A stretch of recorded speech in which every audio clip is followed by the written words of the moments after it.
Hello everyone, this is Divya Verma, teacher of Social Studies, Class 7th, Mount Dutra Z School, Jhansi.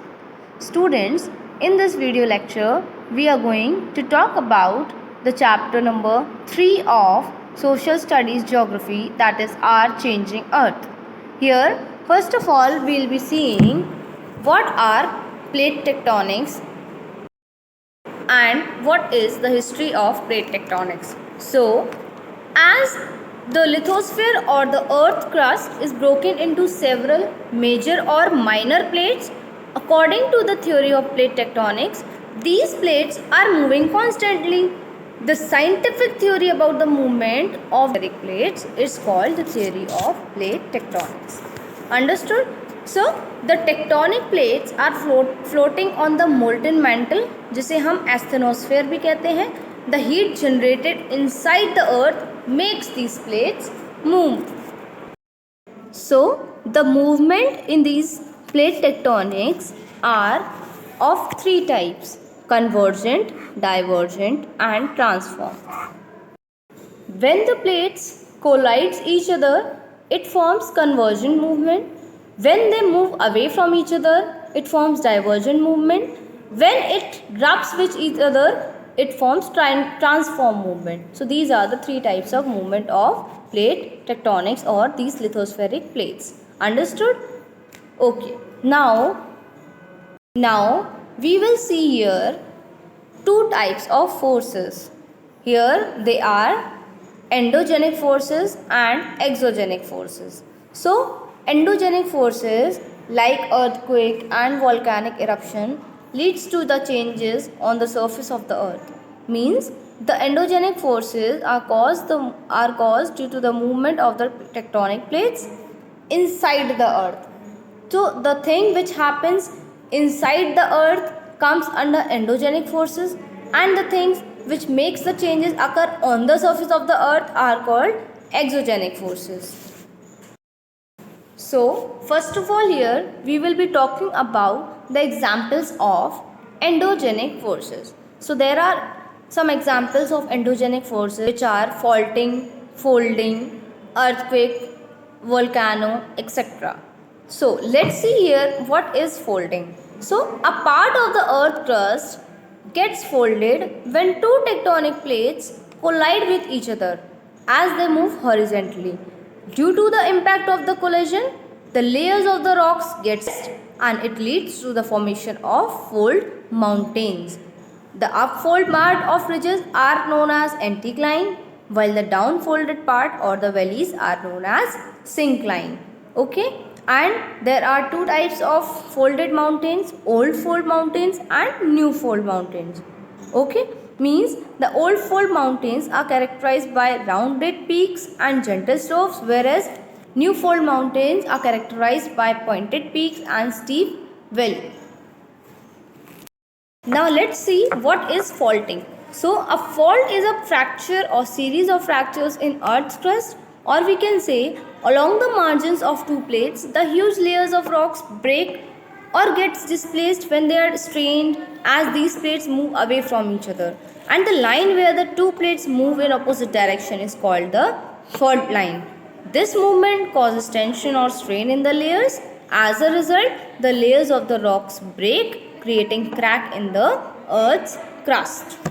This is what faulting is. So here folding and faulting are clear to you all. Now we'll see another example of endogenic force, that is earthquake. So earthquakes are tremors felt on the surface of the earth. These tremors are caused due to the disturbances that takes place within the earth's crust. These disturbances caused by collision of tectonic plates, which are known as volcanic eruptions.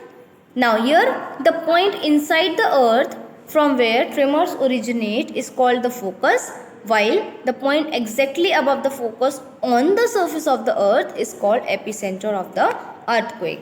Okay, and the areas around the epicenter face maximum damage caused by the earthquake. These tremors produced during the earthquake are called seismic waves, and the intensity of the seismic waves reduces as they move away from the epicenter. Now these earthquakes are measured on a scale ranging from 0 to 9, and this scale is called the Richter scale. Okay? The higher the number on the scale, the greater the intensity of the earthquake. Clear? And the study of these earthquakes is called seismology. And the scientists who study the pattern of seismic waves are called seismologists. Okay, now the next example of this endogenic forces are the volcanoes. What are volcanoes? So, volcanoes are opening in the earth's crust through which molten ash and hot gases are thrown out. The opening of a volcano through which the molten material or magma comes out of the earth's surface is called vent, and the erupted molten material which comes on the surface of the earth forms the lava, gradually piles up and solidifies, forming a cone shaped mountains. Clear? So these are the eruptions of volcanoes. There are three types of volcanoes: active, dormant and extinct volcano. Volcanoes which erupt frequently are active, which are not erupted for a long period but show signs are dormant and have not erupted at all in historical times are extinct volcanoes. Clear? So these were the examples of endogenic forces. Now let's see what are exogenic forces. So exogenic forces refers to running water, moving of ice, winds and sea waves. Clear? Means these exogenic forces are exerted on the surface of the earth. Clear? So here we will be talking about all the examples of exogenic forces one by one. So first of all we will be talking here about the work of a river. So let us see. Here a river originates from a hilly or a mountainous region and meets the sea or an ocean. The path of the river from its origin to its mouth is called the course of the river. The place where the river meets the sea or ocean is called the mouth of the river.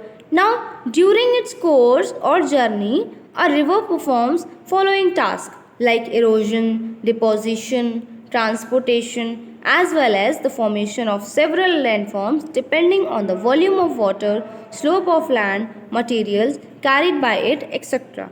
Clear? Now, here are some formations formed by a running river. So, the first formation which we will be talking here is the waterfall. Now, when a river falls from a great height over a hard rock or down a steep valley, a waterfall is formed. You can see in the image also, there is hard rock placed above and soft rock below. So when water flows, the soft rock slowly get eroded and vacant that place. This forms the waterfall. Now let's talk about the another type of formations caused by a running river. So as a river enters a plain, it twists and turns, forming a large bends. That large bends are known as meanders. And then due to the continuous erosion of the sides of meanders, means these bends, loops are formed, and in the course of time these loops cut off from the main course of river and forms a lake known as Oxbow Lake. Now at times the river overflow its banks, it lead to flooding of the neighboring areas. Now as the flood water recedes, the sediments carried by the river are deposited on the flat land along the banks of the river. This leads to the formation of fertile flood plain. So this is the another formation of the river. Now another is, as the river approaches the sea, the speeding of the flowing water decreases and the river begins to break into a number of streams called distributaries, and this each distributary forms its own mouth. The deposition of sediments at the mouths of all the distributaries of the river forms a triangular shaped plain known as delta. So these were the formations of the river. Hope you understood the work of a river.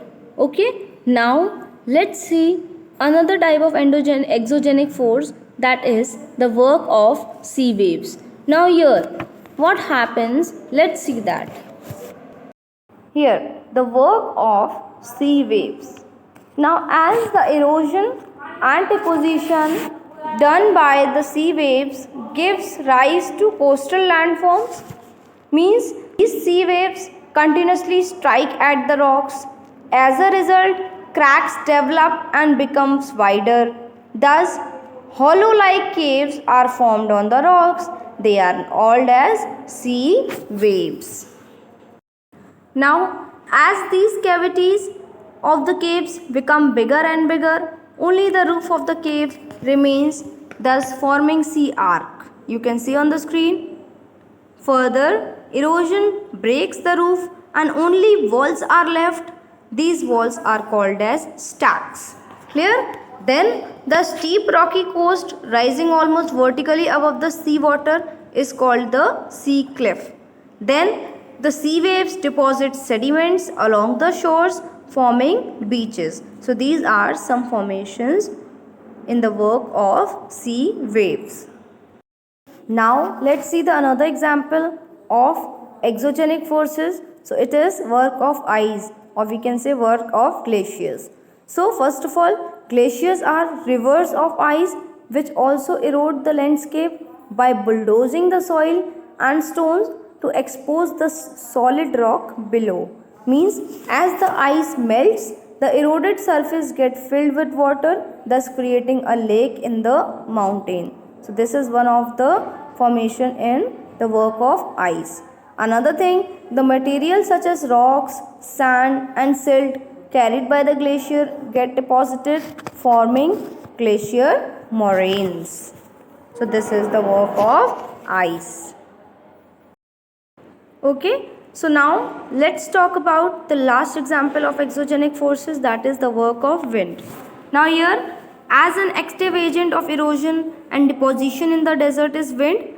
Winds erode the lower section of the rock more than the upper section. Therefore, such rocks have narrow base and wider top. Wind lifts the sand from one place and deposit it at another place. As when the wind stops blowing, the sand falls and get deposited, forming low hill-like structure. And these structures are called as sand dunes. Another thing, when the grains of the sand are very fine, then the wind can carry it over a long distance. When such sand is deposited in large areas, it is called loess. Clear? So this is the work of wind. Understood? Another formation under the wind is mushroom rocks. Means the rocks in the shape of a mushroom in desert are called the mushroom rocks. So these were all the exogenic forces examples. Here the chapter ends. Here in this chapter we had talked some endogenic forces and some exogenic forces. Okay, thank you.